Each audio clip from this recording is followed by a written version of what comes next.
Long ago, there lived a gentle woman who wished more than anything in the world for a child, even if the child were no bigger than her thumb. One day, an old fairy gave her a magical seed and told her to plant it in a flower pot. The woman did as she was told.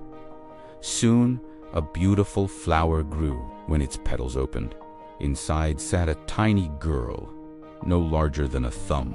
The woman named her Thumbelina and loved her dearly. Thumbelina slept in a walnut shell, had a violet petal for a blanket, and used a small plate as a cradle. Though tiny, she was kind, graceful, and sweet. One night, while Thumbelina slept, a large, ugly toad crept through the window. Seeing the tiny girl, the toad decided she would make a fine bride for her son. She snatched Thumbelina and carried her away to a muddy riverbank.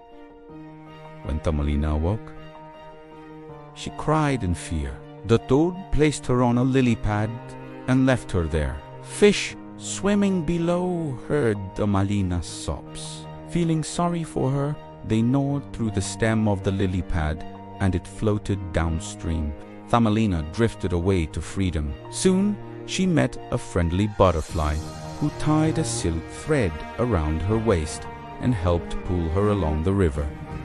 But her happiness did not last long. A beetle spotted Thumbelina and carried her up into a tree. Though she was kind and beautiful, the beetle's friends criticized her. She has only 2 legs, not 6, they said.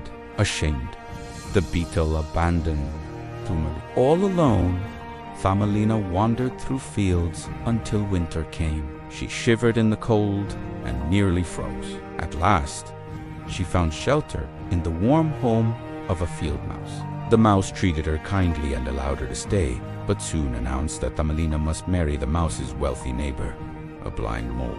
The mole was rich and respectable, but he disliked sunlight and flowers.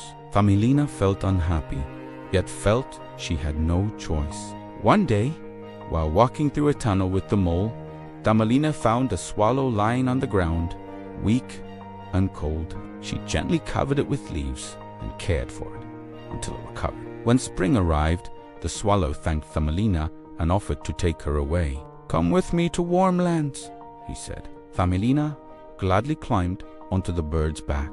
They flew over mountains, forests, and seas until they reached a land filled with sunshine and flowers. There, Thumbelina met a tiny prince who ruled over the flower people.